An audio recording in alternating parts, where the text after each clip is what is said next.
भगवान गणेश को बुद्धि, विवेक और ज्ञान का देवता माना जाता है। वे न केवल विघ्नहर्ता हैं, बल्कि एक आदर्श गुरु भी हैं, जो अपने ज्ञान से संसार को मार्गदर्शन प्रदान करते हैं। उनकी पत्नियां रिद्धि और सिद्धि समृद्धि और सफलता की प्रतीक हैं। यह कथा भगवान गणेश द्वारा रिद्धि और सिद्धि को दी गई महत्वपूर्ण शिक्षाओं के बारे में है, जो जीवन के गूढ़ रहस्यों को उजागर करती है। भगवान गणेश का विवाह देवी रिद्धि और सिद्धि से हुआ था। वे दोनों ब्रह्मा जी की मानस पुत्रियां थीं और अत्यंत सुंदर, विदुषी तथा गुणवान थीं। विवाह के पश्चात वे भगवान गणेश के साथ कैलाश पर्वत पर निवास करने लगी। समय बीतता गया और रिद्धि सिद्धि के 2 पुत्र हुए, क्षेम और लाभ। यह परिवार सुख समृद्धि से पूर्ण था। लेकिन भगवान गणेश केवल गृहस्थ जीवन तक सीमित नहीं थे। वे अपने परिवार को शिक्षित करने और जीवन के सही मार्ग पर ले जाने में भी विशेष रुचि रखते थे। वे मानते थे कि सच्चा ज्ञान वही है जो अहंकार को नष्ट करके विनम्रता के साथ प्राप्त किया जाए।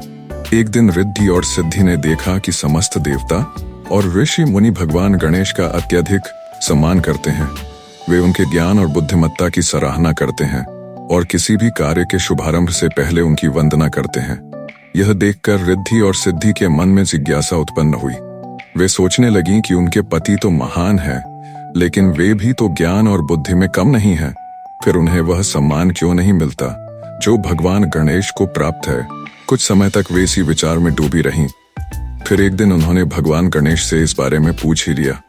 उन्होंने विनम्रता से कहा, प्रभु, हम भी आपके समान बुद्धिमान और विदुषी हैं, फिर भी देवताओं और ऋषियों में हमें वह स्थान क्यों नहीं मिलता जो आपको मिला है। भगवान गणेश मुस्कुराए और बोले, यह प्रश्न बहुत महत्वपूर्ण है, लेकिन इसका उत्तर केवल सुनने से नहीं मिलेगा, बल्कि अनुभव के माध्यम से समझना होगा। इसके लिए तुम्हें एक यात्रा पर जाना होगा। इस यात्रा में जो भी व्यक्ति मिले, उससे ज्ञान प्राप्त करने का प्रयास करना। लेकिन ध्यान रखना, ज्ञान केवल सुनने से नहीं, बल्कि उसे अपनाने और अनुभव करने से ही प्राप्त होता है। रिद्धि और सिद्धि इस परीक्षा के लिए तैयार हो गईं और यात्रा पर निकल पड़ी। रिद्धि ने अपनी यात्रा में अनेक विद्वानों और ऋषियों से भेंट की। वह सभी की बातें सुनती, लेकिन मन में यह सोचती कि यह सब कुछ तो वह पहले से ही जानती है, इसलिए वह कभी किसी की बात को पूरी तरह ग्रहण नहीं कर पाती थी। एक दिन वह एक महान संत के पास पहुंची। संत ने कहा, ज्ञान प्राप्त करने के लिए सबसे पहले अहंकार का त्याग करना आवश्यक है। रिद्धि को यह बात अच्छी नहीं लगी। उसने सोचा कि वह पहले से ही अत्यंत विद्वान है, तो उसे यह सीखने की क्या आवश्यकता। वह आगे बढ़ी, लेकिन संत की बात उसके हृदय में गहरी नहीं उतरी। उसने यात्रा पूरी की, लेकिन उसके चेहरे पर संतोष का भाव नहीं था। उसे कहीं भी ऐसा ज्ञान नहीं मिला जो उसे नया प्रतीत हो। दूसरी ओर सिद्धि ने भी यात्रा के दौरान अनेक विद्वानों और संतों से भेंट की। वह हर बार पूरी श्रद्धा और ध्यान से उनकी बातें सुनती और उस पर विचार करती थी। एक दिन वह भी उसी संत के पास पहुंची जिन्होंने रिद्धि को उपदेश दिया था। संत ने वही कहा, ज्ञान प्राप्त करने के लिए पहले अहंकार को छोड़ना आवश्यक है। सिद्धि ने इस पर गहराई से विचार किया और उसे एहसास हुआ कि जब तक कोई व्यक्ति स्वयं को सर्वज्ञानी समझता है, तब तक वह कुछ नया नहीं सीख सकता। उसने विनम्रता से संत के उपदेश को स्वीकार किया और अपने अहंकार का त्याग कर दिया। अब वह सही मायनों में ज्ञान अर्जित करने लगी थी।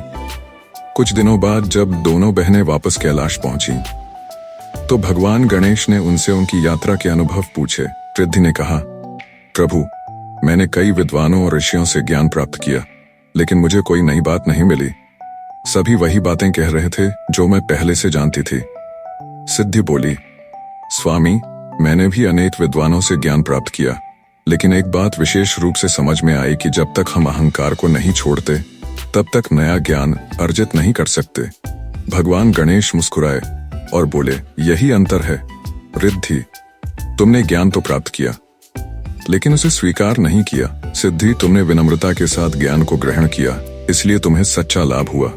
भगवान गणेश ने समझाया कि ज्ञान का पहला चरण अहंकार का त्याग करना है। जब तक व्यक्ति यह सोचता रहेगा कि वह सब कुछ जानता है, तब तक वह कुछ भी नया नहीं सीख सकता। वास्तविक ज्ञान वही होता है जो अनुभव और विनम्रता से प्राप्त किया जाए। जब मनुष्य धैर्य और समर्पण के साथ सीखने को तैयार होता है, तभी वह सफल हो सकता है। रिद्धि और सिद्धि को अपनी गलती का एहसास हुआ। वे समझ गईं कि ज्ञान केवल सुनने से नहीं, बल्कि उसे समझने और जीवन में उतारने से ही प्राप्त होता है। उन्होंने भगवान गणेश को प्रणाम किया और कहा, प्रभु, आपने हमें जीवन का सबसे महत्वपूर्ण पाठ सिखाया है। अब हम सदैव विनम्रता और धैर्य के साथ ज्ञान अर्जित करेंगी। भगवान गणेश ने प्रसन्न होकर उन्हें आशीर्वाद दिया और कहा, जो भी व्यक्ति सच्चे ज्ञान को अपनाएगा उसे रिद्धि और सिद्धि, समृद्धि और सफलता अवश्य प्राप्त होगी। इस कथा से यह शिक्षा मिलती है कि ज्ञान का वास्तविक अर्थ है अहंकार को त्याग कर विनम्रता को अपनाना है। जो व्यक्ति सीखने की क्षमता रखता है वही सच्चा ज्ञानी बनता है। जब तक व्यक्ति स्वयं को सर्वज्ञानी मानता है तब तक वह आगे नहीं बढ़ सकता। विनम्रता और धैर्य से ही सच्ची सफलता प्राप्त होती है।